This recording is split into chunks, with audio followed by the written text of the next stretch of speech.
Good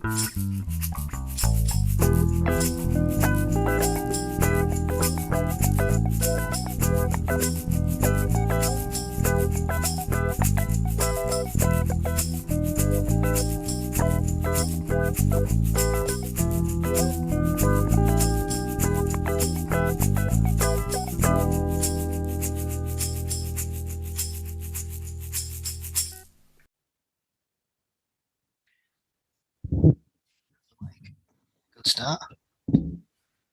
Welcome, everyone. Welcome to Pods Like Us. I almost did my own introduction there. If you're listening, you know this is not the suave, sophisticated, almost as northern as me voice of Marv. Marv's feeling a little bit under the weather, so he's asked me to step in and be your host this evening. If you don't know who I am, I'm Sean from Review It Yourself. So today, Pods Like Us meet Skylar from Omega Star 7, a hilarious science fiction comedy. So welcome, Skylar. Thanks for having me. Absolute pleasure. So what we're going to do, we'll just run through some questions just about the podcast and, things about your inspiration, the basis of the show, the writing, that kind of thing. So if you're listening, stick around. It's going to be really, really interesting. So just the first question really will be, what was your inspiration or the group's inspiration for making an audio drama? Well, we started as an actual play when, it's like a podcast for tabletop role-playing games. And I had written a lot of lore and world building, and we did it. It was very difficult to do. It was really time consuming, and it was tough to keep a group of people who were really there to play a game. We've had those people in those original group, reprise their characters from time to time just for fun. But, we ended it off on a way that was supposed to continue. It didn't continue. And about a year later, I was like, I kind of want to continue it, but from a different perspective. The way, if you listen to the act, we still have the actual play stuff online, but if you're listening, you can hear at the end, we bring up a character who becomes the main character in the actual audio drama part of the show. But I guess to answer the question easily is, we wrote a bunch for an actual play, and I just didn't want to drop it and let it go. So I came back as an audio drama, and that's kind of what we did. Well, it's quite an interesting creation that it started as a game. Yep. So if anybody was asking you basically, what's the basis of the show? If you met somebody or if your friend was asking about it, how would you not sell them on it, but how would you describe the show? So to the best of your ability. I always say it's interesting. It's how we do things is that's a good way to take a second to think about it.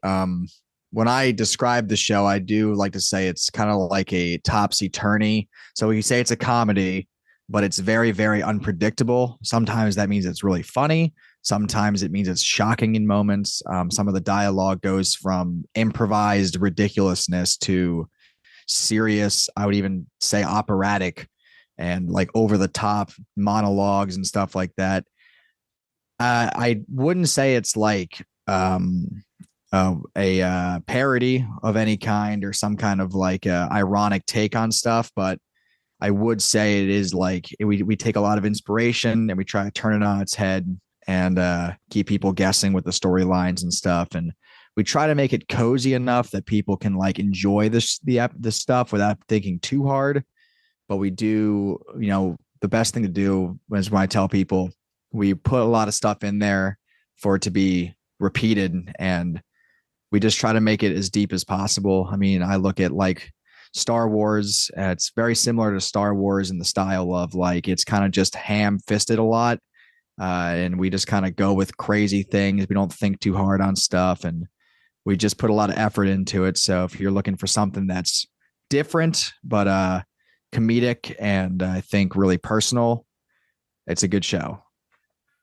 Sounds good. That's how I describe it. Yeah. So what about the characters in terms of, I know this isn't on Marv's list. Sorry, Marv. That's okay. I don't want to take you unawares, but it just occurred to me really. So what about the characters? So who are the main players in it, or does it change, that kind of thing? So we have I call them creators because they are good friends who work deeply on the show. I do most of like the directing of the show, making sure I'm like I portray myself as a ringleader, less of a creator, because really it's a lot of ideas coming from a lot of different people that kind of just come together. But the main cast is myself. I play the main character Slip, and a few other people. We do multiple voices just to kind of cover our bases and not having to always put out casting calls. But it's me, James, who's kind of like been my confidant since the show came back as an audio drama. Graham, who was on the original actual play for a very short amount of time. We brought him in. He's a good friend of mine. And then Joe, he as another friend of mine, was also part of the original group. Got him a new character, got him a new voice. And then Chrissy, who joined sometime into, I believe it was like 3 or 4 months into the audio drama, because we wanted to bring back a character that I had voiced in an actual play. As I said, it was a feminine character, and I wanted to make sure that we had an actual feminine voice for them coming back for a dramatization. So that's Chrissy, and she's kind of slowly become just as important and valued as the rest of the cast. So it's about 5 people. Mainly it's 4, and then we have Luna too, who plays Calamastros. But they're always consulted, Joe and Luna. But I would say the main players in the writing, the voices, and the production is myself, James, Chrissy, and Graham. Yeah, so it's quite a tight knit group. Like that's quite a small core, which I suppose in a way sometimes helps, especially when, as you said earlier, that you're trying to get people together and you don't want to, you do multiple voices so that you don't have to, be thinking, oh God, we need a alien this week, or that kind of thing. Sure. So I guess that's quite a clever way of doing it. And I suppose the way you described it in terms of like being a lead, in terms of trying to get everybody together, you sound more like a wrangler in a way, making Yeah. sure that everyone, you know where you're going. And Yeah.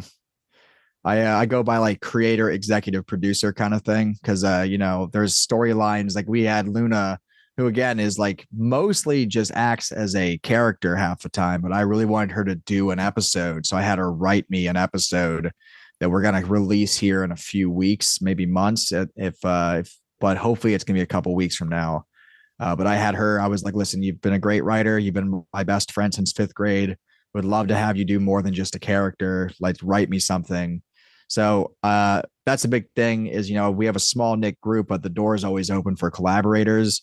So, we have people all the time on the show, sometimes other podcasts, not just audio dramas, but I've had a random podcast that I've grown to be friends with and said, do you want to play a character on the show?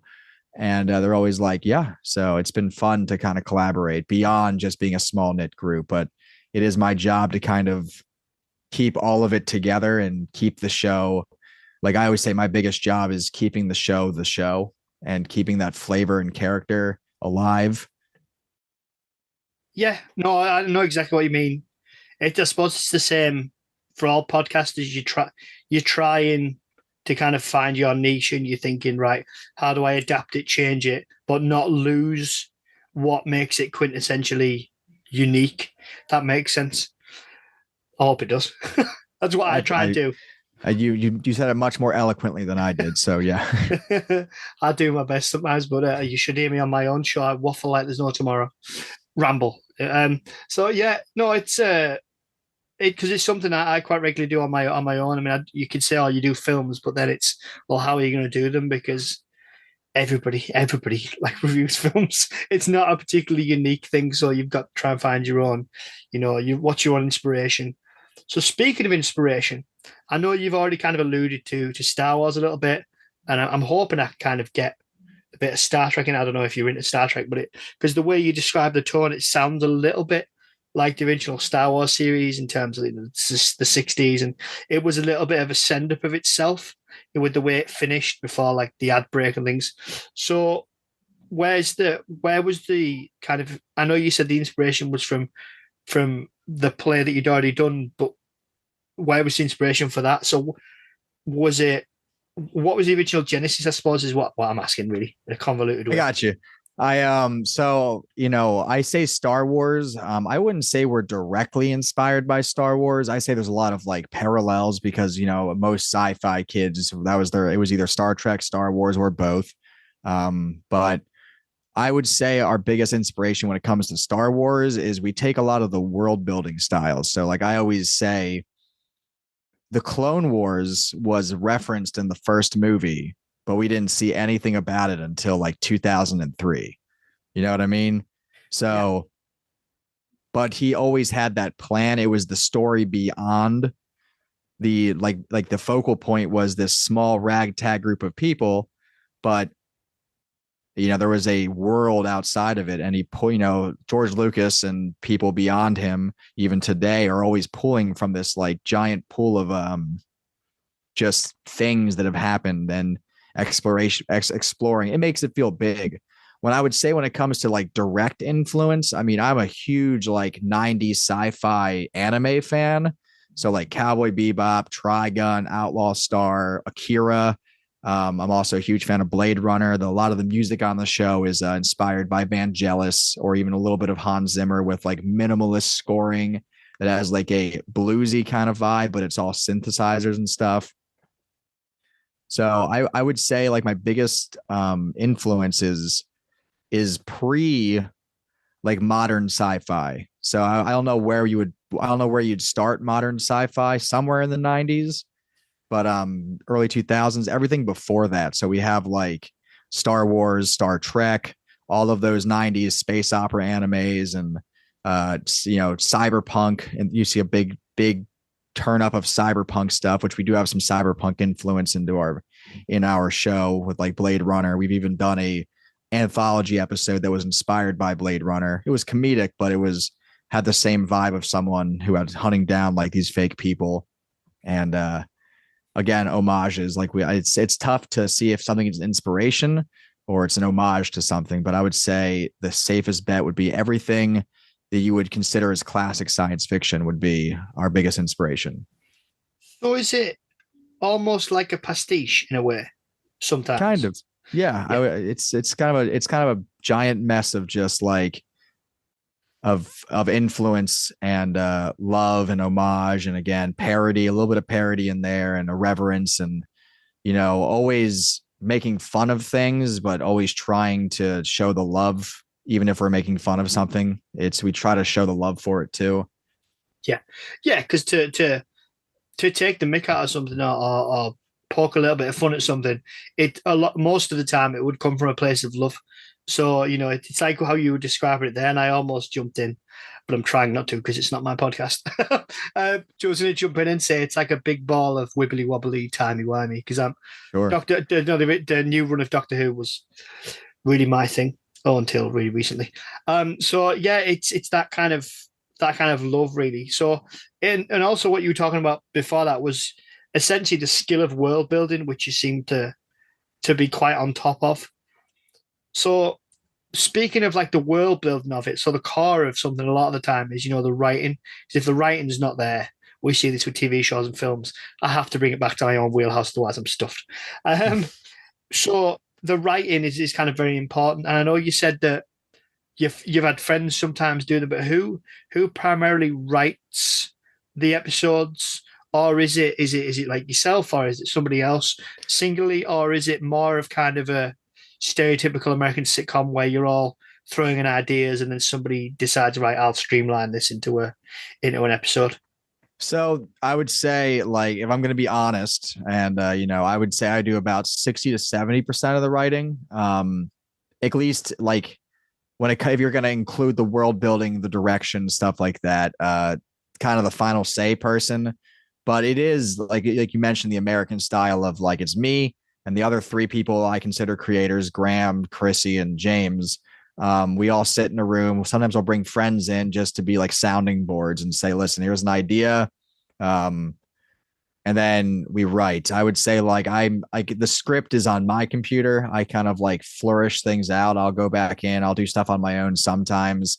I do like having someone there. We call it the rubber duck method, which is kind of like from the IT world, where someone will put a rubber duck and explain code to the rubber duck. Sometimes I'll just have people come in to listen and be like, "What'd you think?" Or just someone who's there, because a lot of the time, you have this really cool idea in your head, but then you say it out loud to somebody, something, and you're like, "Oh, this was bad." So now that I've said it out loud, it's become bad. So I would say the four people that I mentioned, myself, Chrissy, James, Graham, they're like kind of like the writer's room. And then we'll have other people come in. And if I have someone who really cares about their character, they're going to be portraying, I have them come in and just act out lines while we're writing, just so we can like write that down. We used to be an improv show, at least heavily improvised, and that came from laziness because it was me, Joe, and James at a table, and we were just throwing the most ridiculous stuff out. And when the show took more of a dramatic direction, we were like, we need to write more. That's why we started with, and I moved, everyone kind of moved, but James, and we had to start doing stuff online. So I got I got Scrivener, and then I was like, let's just start writing stuff out. We'll improvise a little in the writer's room. Like we'll just go through lines and like, oh, try this out. And, yeah, so it's kind of, the show's kind of been all over the place. And because the show changes mood so much, sometimes we just kind of take it as it comes. So sometimes we have a writer's room. Sometimes it's just me by myself writing. Sometimes it's an improv where we'll actually meet up and just go through stuff, record it, and take it and go with it. It just depends on what is needed for what we're trying to accomplish. Yeah, but I suppose sometimes going through those different iterations of something, sometimes it's like working out the kinks, isn't it? Because I think anybody who starts and thinks, oh, I've got the perfect idea for a podcast, whatever that may be, very, very rarely are you going to be right. Like very, very rarely are you going to be like, right, I found a brilliant idea. It works. I don't have to tweak it. Don't have to change it. Because, I think a lot of podcasts try little bits here and there to think, well, would this work? Is this a good addition? Because you seem a very creative person. I'd consider, well, I think anybody who does a podcast is quite creative. So, and you're always trying to think, you might have an idea in your head at 3 a.m. and think, oh, I might try a bit of this. And with you, the beauty of a podcast like yours is that you can run that by other people and be like, sure, what do you think of this? Whereas, mine's, I think Pods Like Us as well is, but my podcast is also is solo. So a lot of the time you can reach out to other people and ask them, but at the end of the day, it's you kind of trying different things. So yeah, I think that's always a good way to go when you can always be quite fluid and try different things. And now to every podcaster's favorite part of podcasting, the editing. So who does the editing and how do you find that? So for about 20 something episodes, now this is beyond that. So I guess it'd be 20 episodes into the actual show. If you look at our like podcast, like our Pod Chaser, if you look at Apple, it's like we have a season and then we have bonus episodes. So I'm going to say up until the 20th of the main season, which was about, I don't know, 30 episodes, were all done strictly by me. I would edit everything and it was a nightmare. So, because you can't imagine how like horrible it is to cut down. Well, it's very similar to doing a very heavily edited talking podcast. We have to edit all the fluff out, we had, and it was the same in the actual play. We'd have a group of people around a table and we would just break down the conversation. I had to sit there and decide every day, is this funny enough to keep in the show? Because it was an actual play. So it wasn't totally a dramatization. It was us around a table. So I wanted to keep some of the stuff that was really funny. And it's kind of carried over into the improv. Is this working for the scene? Does this improv work? I have to cut this. Eventually, just to kind of get back to the question, I asked Chrissy and Graham. I would say James does most of the extra voices, and he's my biggest like sounding board when it comes to writing. But Chrissy does her own show, Danger Dames. She does all the tech work there. And Graham, like myself, is a musician and has a studio. So what we ended up doing towards the end of the major season, Ballad of the Outlander, is I asked Chrissy to start putting together the lines, and I would take that, do any kind of cuts that I think need to be changed, work on the timing. I'd add sound design, music, stuff like that. Then I would do a little bit of mixing, and I passed it off to Graham for a final, because he has speakers to work with and I have headphones. And so he would do the final mix and final master. And now, as we're working on new stuff, I've had Chrissy just kind of gather lines we're gather lines, and now I'll lay them out the way because it just kind of helps skip a step there. And I have Graham do a final master and just make sure everything sounds good in the speakers. So again, we're right back to we're constantly trying new things and tackling each issue with what we feel is best. So I can't answer the question. I would say that I do most of the editing, but I wouldn't be able to do it without Graham and Chrissy, as we are now. Yeah, it sounds like a very, very collaborative effort that's clearly working very, very well. How this again? Sorry, Marv, this isn't one of your questions either, but it's just a good. Ask them all, man. We're here. So what about when you have? I know you must be pretty good friends, a lot of you, but what about if you have disagreements? Like one of you says, this is brilliant and needs to stay in, and I don't know, you might go, no, I don't like it, or it doesn't quite fit with what we're going for. Who? I have one. Yeah. I have one story, and I'm allowed to talk about it because someone else talked about it. We're writing season 2. If that wasn't prevalent, or to everyone who's listening or has been interacting with us, we are working on season 2. Currently working on new anthologies, but we got a few episodes of season 2 done, writing wise and voice acting, and there was one bit we had to throw away. I thought it was the funniest bit in the world. And honestly, everyone thought it was funny, but it was so crass. Now, sidebar, and I know you haven't listened to the show totally yet, but our season, the Ballad of the Outlander opens with a joke, which is a euphemism. We do a testicle joke, but it's a euphemism for one of the character who just likes to eat nuts. And that's how the show opens. It's a very, very uncomfortable scene. And we really wanted to do that. So we've played a lot of homages to that, where we'd be kind of self-relevant. And this is all going to make sense. So basically we would do it again and see if we could top ourselves every single time the show would kind of come back. It would dip out in a story. A new arc would start. We'd start with a new ridiculous joke like that. And I did one for the new season 2, and it was so crass that we were like, we can't do it. And I really wanted to do it, but this all comes back to the question of, what do we do when we have disagreement? I look at the other people on the show, and we really respect each other. So when one person says they don't like something, we present our argument, and if they still don't like it and we can't find a compromise, we'll just scrap it, because we do want everyone on the show to be happy with what's happening. And typically, every time we've had disagreement, we were able to either convince the person why it's a good idea, or we've been able to find a compromise. And that's, I believe, with the collaborative effort of the show, compromising is the most important thing. So we have yet, in the 2 years of the show, almost 3 now, the show has been in existence, we've been able to kind of always find a good agreement or compromise. Yeah, no, that's good. I mean, because you're always going to have those times, but yeah, I mean, so do you draw the line at swearing and no, no? Okay, I understand the swearing. Yeah, no, so, but there is it was gross. It was okay, okay. I can tell you. I mean, it wouldn't matter. Basically, it was a bodily function joke that biologically male people can do, and it was a joke that surrounded that, and it was very, very gross. And I thought it was the funniest thing.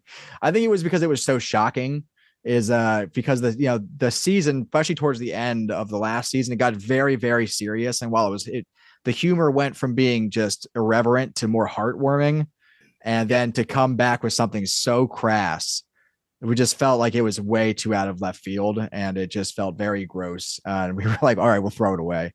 I just thought I really wanted to. I lost that battle, and I accepted. Looking back, going back to the script, I've reread it a couple of times, and I'm like, yeah, it would have been funny, but I've been kind of trying to take my writing more seriously, and sometimes you want to throw away bits, and you want to start making comedy that really, really ties together really well. And we've kind of wrestled with the idea of bits.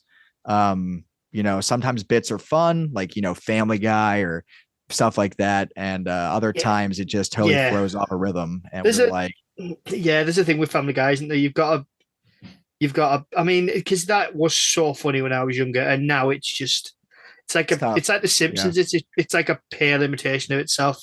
Like the jokes go on far too long. And it's like, oh, come on. Like, you used to be so good, and now you're not. Oh, yeah. Not, And not that that's not to relevant. derail this. Speaking of Family Guy, I've been getting really back into South Park, and I know they're not the most politically correct show. But you really can tell that the creators of South Park, like they really are incredible writers because of like how they do things. Like they are an anti-bit show. They had a whole episode about why they dislike Family Guy. Not that it's a bad show, but why they dislike it and how it's really just bits that have nothing to do with each other. And I've been like watching a lot more interviews with the creators of South Park, Matt Part, the Trey Parker, Matt Stone, Yeah. and how they write. And I was like, wow, that's like really similar to what we do. And I'm seeing like now that our show is kind of losing the room for bits. We'll throw one in when it's really funny. Yeah. But as we've grown, the show has kind of become going back to the beginning of this, where about inspiration is the show is kind of begun to inspire itself, which is kind of cool to have that like economy in your writing ability, where like the things you've set forth become self-prevalent and self-referential. So like it kind of invites people into the show once you create a little universe where like, oh, that's a reference to this thing that happened like in this episode. And you start to create something more fluid and connected, which I think is kind of what all shows should strive to do, is creating something that becomes self-referential. Yeah. Yeah, absolutely. I know I mentioned it off mic, but it sounds very much like Red Dwarf becomes in its later years. It becomes very harkening back to certain, periods of it, of the show. So that's good. So what do you find particularly rewarding about doing the show? Is it, I mean, not the editing, obviously. No one likes the editing, but I suppose, is it kind of the collaboration and, because I think sometimes once a podcast starts to feel like a job, it's kind of its death knell, really, but that went a bit dark, didn't it? No, but it was meant to be. What do you find rewarding? And I'll bring it down to that. No, what do you find rewarding about it? Sorry. I'll tell you. So I actually, I'm in a couple Discords, and someone, I won't mention who, we were just talking about something we did in our show, and they said, it is a lot of people are jealous about like our just devil may care. And I'm paraphrasing it, by the way. I can't remember exactly what they said, but the long story short was they said, to be as uncaring as you guys are about what you do. Like, and that's something I think is special, because our show is not by any means a big influential show, but we do have a decent size of downloads. I would say last time I checked, we're nearing 50K. And we've only done one ad campaign. We don't everything we've done for our show has been word of mouth and collaboration, and any measure of success to going back to the writing, the collaboration, how we do things is so alien. Going back to South Park, that whole 1 week to air thing where one episode would take 1 week. We're the same. Our episodes are bi-weekly. And when we were at the height of our show, we would do an episode, write it, act it, edit it, complete it within a week, every single episode. And to do that and to like see how all these like little pieces come together, and how people like, how we can do exactly what we want, and it always feels like our show. I feel like we never like going back to compromising. We compromise with each other, but we've never had to compromise our show for it to feel like our show. And I think that's the most rewarding thing, is we've done things exactly how we want to. As Sid Vicious once said, well, not Sid Vicious, but as he said in that song by Frank Sinatra, I did it my way. And that's what we do it our way. And that to me is the most rewarding thing, is we've never had to not do it our way. No, I think you're absolutely right. I really do. I've made this point before. Funny enough, when I was on Marv's podcast, when he interviewed me about mine, and I said, like, don't try and be something you think people want. Do what you do a podcast that you'd like to listen to, and that you find interesting, and find some people to talk to if that's the way you want to go.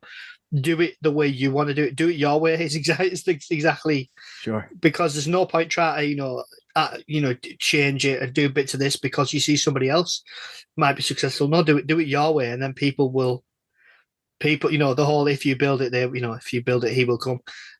Exactly. It's he will come, not they will come. Anybody at Field of Dreams, right? It's a common mispronunciation of it. But yeah, so that's something to keep in mind. Just do it your way rather than what you think people want, which and then people will come as they clearly have for your podcast. So just to move on from what's rewarding about your podcast, the artwork for your show, like I'm sick of saying what's the inspiration for it, Marv. Sorry, but what's where did how did you come up with that? Where did it come from? Okay, so I will say the illustration is done by a good friend of mine, Christopher Fieldhouse. He does the Peculiar Adventures, Misadventures. I'm forgetting the name totally, but it's an excellent, excellent like anthology show. And his style of art's very pulpy, but very like quirky as well. And I thought I really want that for my stuff. So anytime you see illustration on our stuff, it's typically done by him. I do a lot of the graphic design, which is the logos and the the more psychedelic stuff, but he does all the drawing. And so the inspiration, sorry. Sorry. No, it's fine. It's fine. It's just sorry, mate. It's just cropped up. It's just cropped up a few times on the notes, and I'm thinking I'm not using inspiration again. Like, what we how many times can you it, be inspired by somebody, for Christ's sake? Well, sorry, go on. So it's the font we use for the logo is Condor, which is I've always thought was like a very heavy metal, but like not like Metallica heavy metal, like heavy metal, the cartoon / magazine, where it felt very like pulpy, but like it feels 80s. And before that, it was like Bayshore, which kind of has like a synthwave look.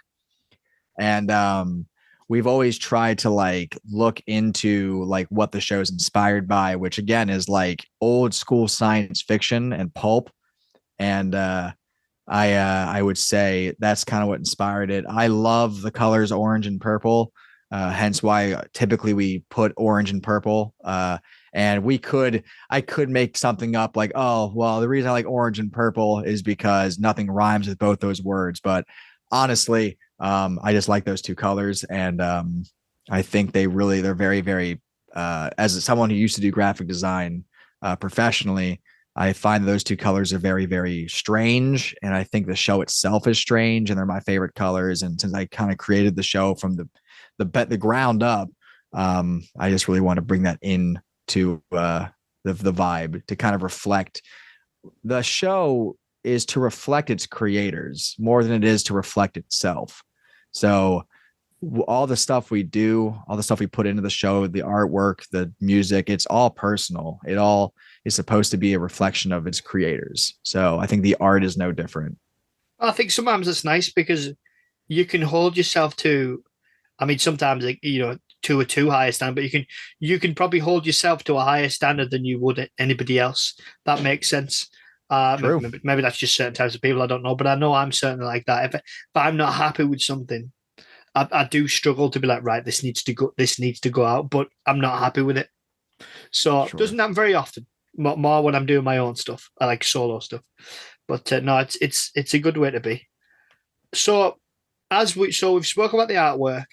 So how do you find the music and the sound effects? Do you create them yourself, or do you get them from anywhere in particular? The music, outside a few handful of little tiny ridiculous things. I remember one time we did like we did a big play on like 90s buddy, like 90s early 2000s buddy comedy. We did an episode, I can't remember the name. Slip and Badger's Big Trip.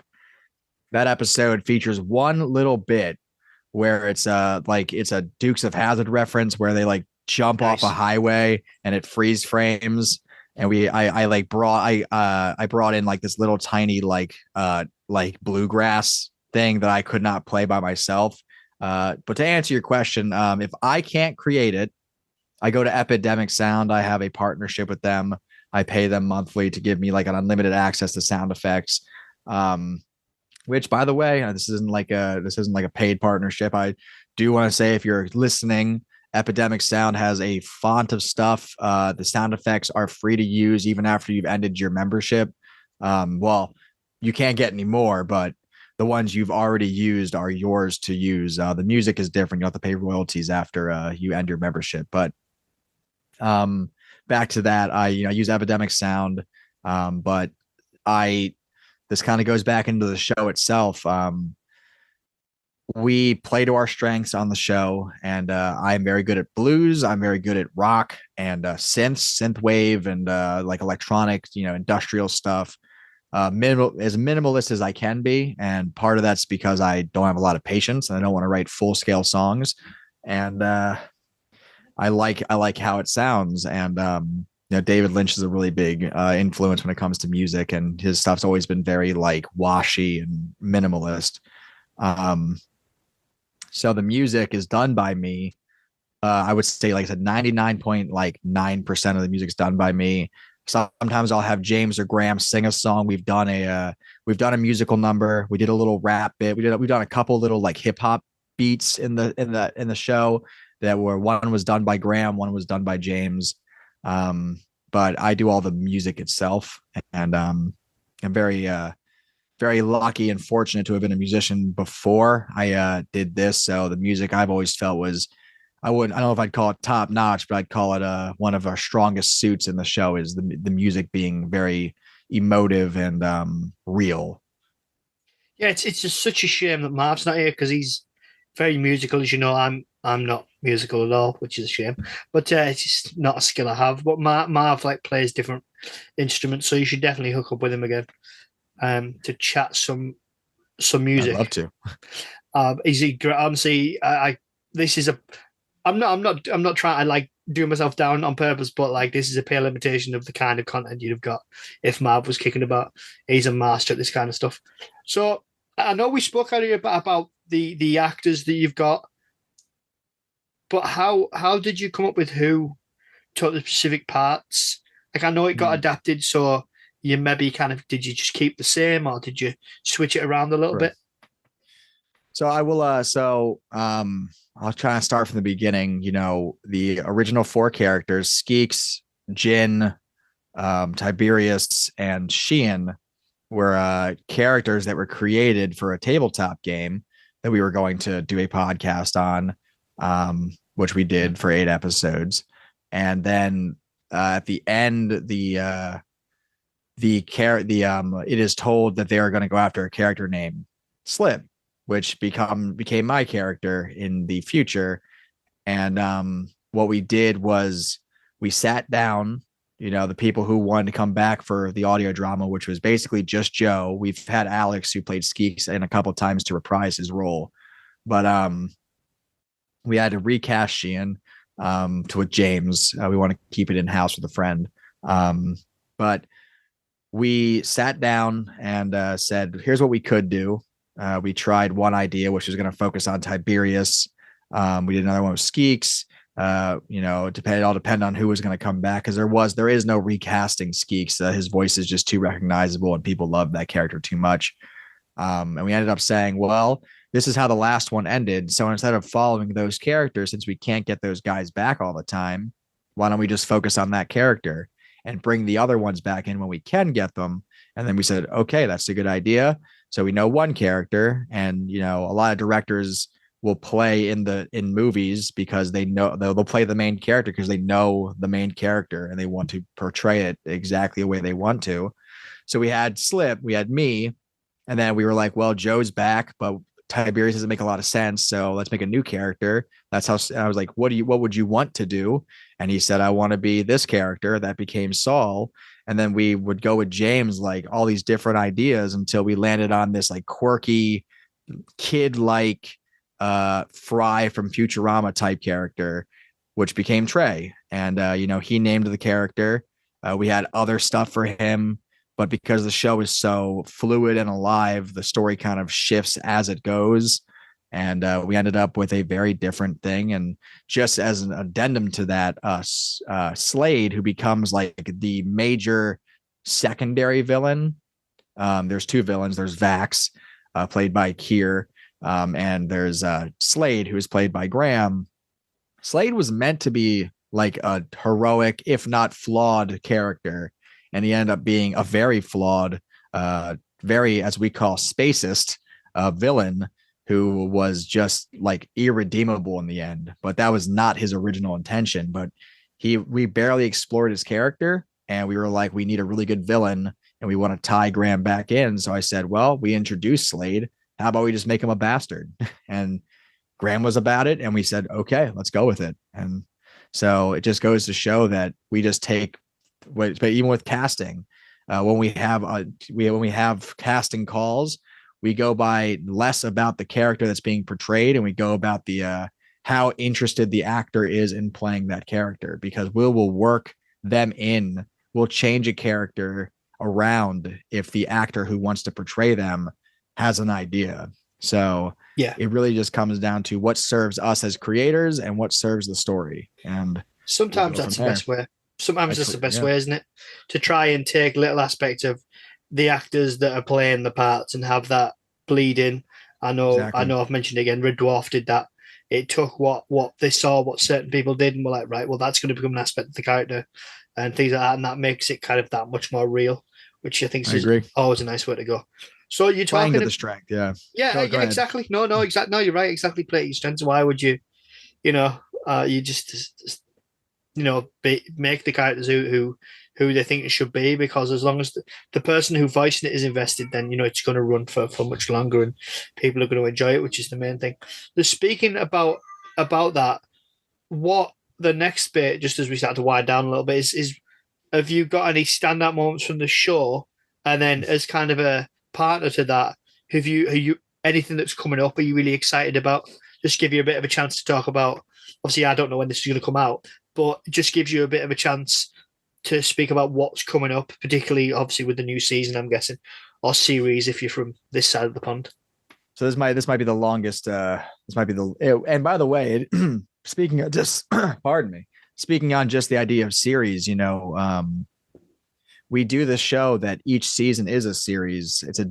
Again, different language, but the Ballad of the Outlander is a completed story.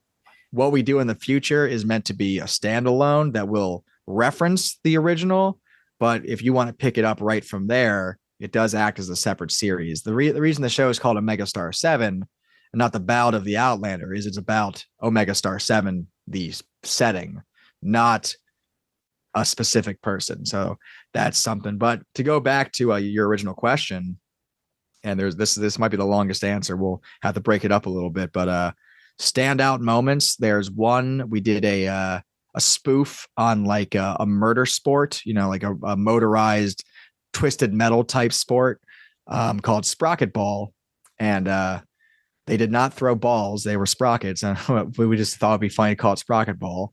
What's a sprocket? Is that like a wrench? Yeah, it's like I don't even know. I know it's it's like a gear of some kind. Okay.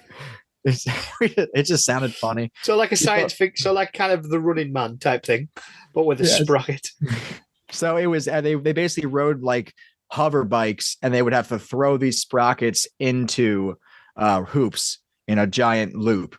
And they would pretty much be NASCAR mixed with like throwing balls into hoops that are popping up randomly, which would make a really good fun video game. Sounds like a sport America might invent at some point. Yeah. Oh man, but the standout moment is like we brought a song from the beginning of the show in. We made it seem like it was actually being performed live. We added some reverb, added some extra noises to make it sound like someone was actually performing the song. And we did the scene in every single sports movie where like everything comes in clutch right at the right moment. And the way that like the characters react to this like moment is so visceral and real that like I can't help but smile like an idiot every time that scene comes up. And that's one thing. Going back to the beginning of what we were talking about, we call it the nut scene, where we talk about the euphemism of testicles. That has become like I don't know if I'd call it like the show's magnum opus, but it has become like what is definitely created 2 out of 3 people who start the show usually don't continue it. And I'm willing to bet it's because of that joke, which it's a really good siphoning filter for getting people who aren't going to like what the show what the show might be at its worst. But I find that to be a standout moment, and one that we've continued to make references to since the beginning. Um, I would say the biggest one is the ending of the show. We made a very, very ridiculous episode called Harry Spacers and the Hallway of Infinite Doors. And there's a scene. So basically, it's chasing down a monster that okay, this is gonna take some backstory. You go for it. Go for it. Thorg is an eldritch aberration that lives on the ship. He is pretty much a mass of tentacles and chitin, and he has a regenerative ability, but if anything on him is cut, it will become another Thorg, and there can only be one Thorg. It seemed like a very open and shut, ridiculous episode where like it was just done.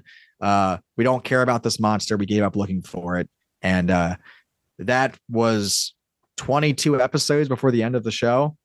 And at the end, that all comes to fruition. We never reference it again until the very end of the show. We do like one little thing right before the end of the show, which was Thorg telling Slip, "Remember what I told you," and then we just left it at that. And then the next, like 2 episodes later, or the next episode, literally it all comes to fruition that there could only be one Thorg, and that's how everything became a thing. And pretty much the long con was I think the most standout moment is because I think it was very tough to expect that to happen, and I felt that was it was really hard to pull that off in a way that made sense. But yeah, those are the 3 things I would say: the ending, the Sprocket League clutch moment, and the nuts and the ending of the show. Oh, it's just all about the nuts. So where that's the joke. Yeah. So what's coming up that you're excited about? So we're doing new anthologies. I made we did a Q&A, which will come out soon. I'll start with that. The Q&A, we decided instead of doing a simple like talk show, we did like a dramatized Eric Andre-esque like spoof on late night talk shows. It starts off like 12 minutes of that interviewing characters from the show, not so much the creators. Then we cut to an actual Q&A for about 20 minutes, and then we end the show. That's really fun. It's coming together really ridiculously. It's very chaotic, but it pays a lot of homage to the show itself. That we like the last Q&A left a really bad taste in my mouth because it was so boring. And not that Q&As are boring, but just I felt for us it was a missed opportunity to be ridiculous. And so we did that for this new one. But in the Q&A, I say like season 2 is kind of like an effort to refine our show. So before we get to season 2, we're doing some last experiments with new anthologies to see if there's anything else we feel that we need to bring into season 2 before we just go ahead full force. Like I said, we're about 3 episodes into season 2 writing wise, and we want to make sure that we include every style or like thing that we want to experiment with in the anthologies, because we do anthologies to experiment. And so we're doing anthologies that kind of follow a pulp fiction kind of thing where it all revolves around a singular element. And but again, genre bending. So we did the first one, The Vestige, is coming out here in the next couple of weeks. That one follows a group that searches for something called the Vestige, which is basically a play on like Alien and Event Horizon, a little bit of Among Us. We didn't take directly from those things, but I definitely see that we were going for like space thriller, and it definitely has like a lot of those vibes where it's like a whodunit in space. It's a thriller. It's esoteric, and it's very, very different from what we're used to hearing in Omega Star 7. And then we were writing some new stuff. We're exploring new planets, new settings, and we're just trying to see if we can flesh out the show and make it a little more interesting before we dive into season 2. That's kind of our plan, our roadmap right now. That reminds me about the name. Again, this isn't one of your questions, Marv. Apologies. That's a hat trick. Did you take any inspiration from a show called Blake's 7? No, but okay. You're not the first person. You're not the first person who asked. I genuinely I've never heard of Blake Seven until it was brought up to my attention. Yeah. And I see why people think there's a I knew the show is going to have some parallels in the world. Listen, it's 2023. All the original ideas are done. Like we're just gonna. It's now we're in a period of time where things are kind of cycling back in. And Blake Seven, after hearing a little bit of it, I definitely see like where the parallels come from. But no actual direct inspiration. Like I wasn't listening and saying, "Oh, that'd be really good to do that." I hadn't heard it until we were like 20 episodes into our show. Yeah, well, I'd have been very surprised if you had heard of it. I mean, it's a British science fiction comedy from God, the 70s, yeah. Yeah. So I mean, and even over here, it wasn't. I mean, I think it's become more of a cult thing now, but I'd have been very surprised. But that's what I thought when I first heard the title. I was like, oh, I wonder if it's Blake Seven's. I had to ask. So it's a good question. I did want to. Thank you for asking because I did want to make that clear. I don't know if people think that, so it's nice that you brought that up so I could set the record straight. Oh, I knew I had something to ask, and when you were talking, I thought, right, that's it, 7 year. So speaking of podcasting, I know Marv does this next segment because I've answered it myself about what advice would you give to somebody starting a podcast? Actually, you know what? No, we'll make it because that's too generic a question. No offense, Marv, which is the way I've put it. What advice would you give to somebody? Because I personally think that what you're doing is probably some of the hardest podcasting to do because yours is kind of, you got no fallback. For me, it's, doing a film podcast is very much, I can watch a film, I can talk about it with somebody else or on my own, throw a few facts in there, have a bit of a laugh, and that's it, pretty much done. There's editing and stuff, and it's not like it's easy, but it's, with you guys, it's that kind of, you're having to create it. Like, you can't just have a week where it's like, oh, yeah, that wasn't a great one. Because I've definitely had those weeks where I thought, yeah, it's not your finest hour. So I always have to bring the mood down, if you noticed. But no, this is good. This is I'm formulating my answer while you're. But go for it. Yeah. So that was just what I wondered, really. So I'll start. This is gonna feel like this is gonna be like a big pep talk. And I don't want to fall into the standard tropes of just give it your best because that is part of it. USA, that's good. You're all right. This is what I'll say. So speaking of USA, there's a big thing here about like just working hard, and that'll make it happen. I will say this. I work a job, and I'm not sure I'm allowed to really talk about what it is because of the high profile company I work for. But I will say that it deals with me talking to people a lot, and it's a very taxing job, and it can be. It's also very rewarding, but that's kind of it, isn't it? It's rewarding. Yeah. So we do it because we love it. So I do my job now because I moved to Indiana for the job. And that doesn't say what it is. It's very rewarding, and I love it. So the number one thing is you have to remind yourself that you're not doing this for fame. You're not doing it for fortune. Let's be honest. It's never going to get there, most likely. Fortune and glory, kid. Fortune and glory. You mentioned Indiana, so it was going to come eventually. But sorry, go on.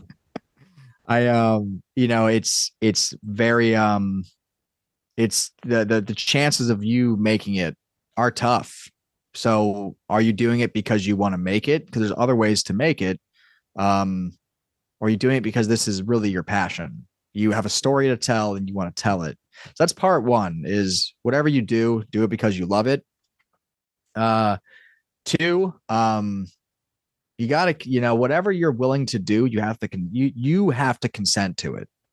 So I make the point of saying, well, we're a bi-weekly show and we've had the conversation to go monthly or to go weekly. And I've said, listen, if we start doing that, we owe it to our fans to be consistent with it. So whatever we decide we're doing, we have to be consistent. Now, I did say towards the end of the last series, Ballad of the Outlander, we were very not at each other's throats or anything, but we were busy. We were as busy as you can be. It was a 1 week turnaround on these very, very intricate episodes. And the writing had to work. We were ending the show. It had to work. So it was very, very difficult. But I reminded myself that A, I love it. And B, no matter what, we at this point we've created something and we owe it to our fans to finish it. So one, because you love it. Two, whatever you do, make sure that you consent to it. And three, if you start something, you need to finish it. And now we're in a place of the show that we feel that anything we've done beyond Outlander, which was a complete story, is a gift to our fans and friends. Like, we are creating this for you now because we've told our story and we will continue to tell stories as long as we want to. But as of right now, we've carved a place for ourselves that has given us an opportunity to say, okay, well, this month we're going to have a couple episodes. Now we're going to go away for a little because we're not doing a giant story anymore. So we can actually focus on writing fun things that we want to write versus stuff that we feel has to get done. We are working on season 2, and I've told again, back to the consent part, I've talked to the other creators and said, listen, we can start this tomorrow. We can start releasing this stuff tomorrow, but then we owe it to our listeners to finish it. So are we prepared to do that? Are we consenting to ourselves? Because I don't want to hear in 3 months, oh, we bit off more than we can chew. We can do anthologies and we can release them as we do them, and we can work from there, or we can start a whole new show that's going to have expectations. So just to wrap it all up, you're doing it because you love it. You're doing it because you're able to, and you're not doing more than you are able to or consenting to do. And 3, you're doing it. You're starting something, so you should be finishing it. And that's like the biggest advice is don't bite off more than you can chew, but bite off enough that it's challenging, because you need to stay engaged. And whatever you do, make sure it's engaging and you want to do it. Yeah, I think that's spot on. I think we see that. I don't know about yourself. It'll lead into a question, so stick with me for a second. I love that. I like finding like a new podcast and thinking, oh, I really like this. And then you look ahead and it's after 6 episodes, it's gone. And you're like, right, okay. And like Podfade, which I'd never heard of until not long ago, that's apparently like a massive thing. Like, I don't know how many percent of podcasts start. Like that's how I got into podcasting. I didn't. I got talked into doing it by a friend who then, after like 14 episodes, even though we split them in half, so it was like 28, but after 14 recordings was like, yeah, I'm not in the right place to do this anymore. And I was like, oh, you've got me into something that I really like. So what do I do now? So it happens a lot. But that brings me quite nicely into our second to last question, which is, what podcasts do you listen to? I know these are podcasts that, like you've just said, do it regularly, and they're consistent. What podcasts do you really look forward to that new episode coming out? I'll be honest, and everyone likes to hear this. I am not a podcast person. I do have a couple I like a lot, and I was much more active in it before I got my new job. My last job, I worked in a lot of manufacturing. I was a printer, had plenty of time to listen to music and podcasts during work. Now there is none of that. I work 9 hours a day, and there is no time to listen to a podcast anymore. So just out of that way, the ones I do listen to, and I'm going to shout out one of my friends because he is my best friend, does a podcast called Annie, Are You Okay? Which is a Star Wars podcast. So I love listening to them whenever, we're very tight. So when he's like, I have a new stuff coming out, would you listen? I listen. I enjoy it. It's like because these guys are back home in Pennsylvania, and I don't get to hang out with them anymore. So listening to their podcast is really good. Space Castle, very good friends of mine. And, it's a single person show now. Still one of my best friends. Still love listening to him talk. Another one that I put down because I pretty much finished it was Campaign, which was a podcast about it's still active with a different campaign, but it used to be a Star Wars RPG, and I loved it. The new one's really cool too, but I was listening to the whole thing, got to a point where I got a new job. Now I can't listen to it as much anymore. And so yeah, Annie, Are You Okay? Space Castle, Campaign Pod. There's a few random ones. Like I really like Two Bears, One Cave, which is, I'm a big fan of Tom Segura's comedy. So I listen to them a lot. And I also love, I just love comedians talking to comedians. And I tried my hand at stand up and it never worked out for me. So There's that, and then If you'd have done that, you wouldn't have ended up here. There's always a reason, I think. Exactly, yeah, and it's tough. So I like talking. I like discussion based podcasts. If you haven't noticed, or like actual plays. Yeah. I do. I feel I really liked audio drama before. I'll say a couple that I really like is like Sayer's a really good one, like Sayer. I find that super immersive and fun to listen to. The ones I have listened to, my friends' podcast, like Book of Constellations, super good. Chartrulian's really good. It's just really tough to like invest myself in these shows when I have so little time to listen to them that so I listen. I usually binge them and just to support my friends. It's not that I'm choosing to listen to them. Like I love like what all my friends do is incredible work. But I really listen to podcasts because I'm trying to support somebody and I would like to love them. And I do half the time. It's just hard to listen because I don't have time to invest in a 20 to 30-minute show anymore as much as I would like to. I think it's tough, especially when you're creating a podcast to have time to listen to them, because you do your own and you listen to your own that much. And then I'll be honest, I only listen to two and they're both on breaks. But I do. I mean, I listen to two regularly. Like I will not miss an episode. Others, like the fantastic Marv, I will listen to, pods like us, what you listen to now. Exactly. I will listen to ones where I think, that looks an interesting one. I won't listen to every one because Marvs tend to be quite long form, similar to mine. So I might pick to listen to, I'm podcasting with them. I'll listen to that one.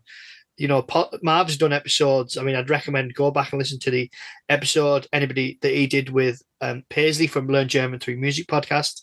I've collaborated there. It's a great episode. He also did an episode with Bill from Bill Reads Bad Reviews, who he's my most frequent collaborator. And when I listened to Marv's episode, I was like, oh my God, I've never asked Bill anything. Yeah, I've spoken to him for hours. But yeah, so no, I think it is tough, especially when you're making your own content, to have the time to be like, right. Yeah, well, it's also what do I listen to?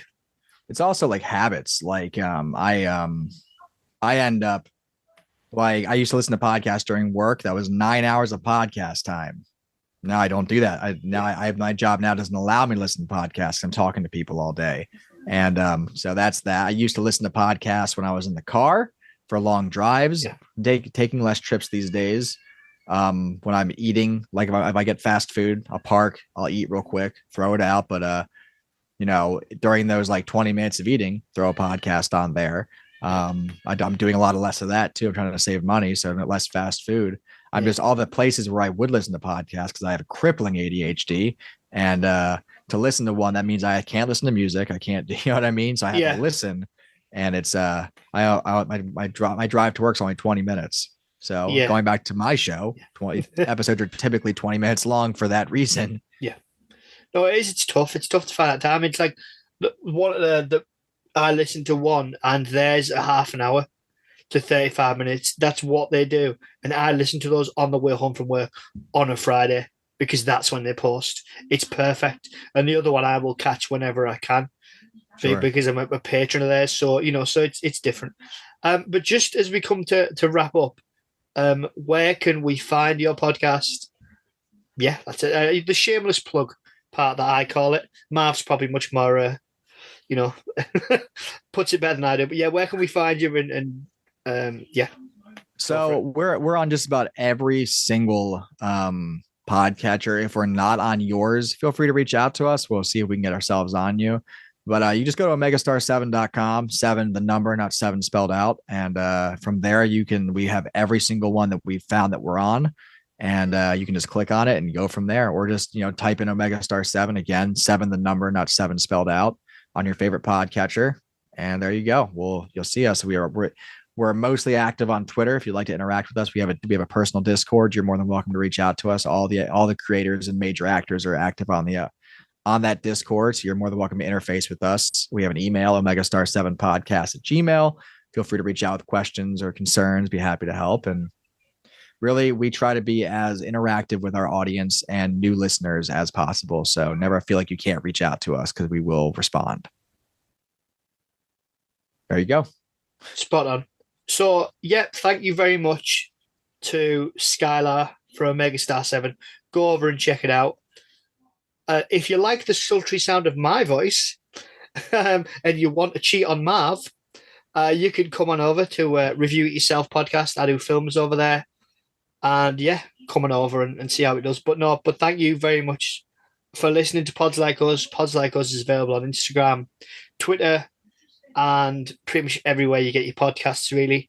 Reach out to Marv if you're a podcast that would like to be interviewed about your podcast, like we've just done with Skylar. Obviously, you won't get me unless you specifically, you specifically ask.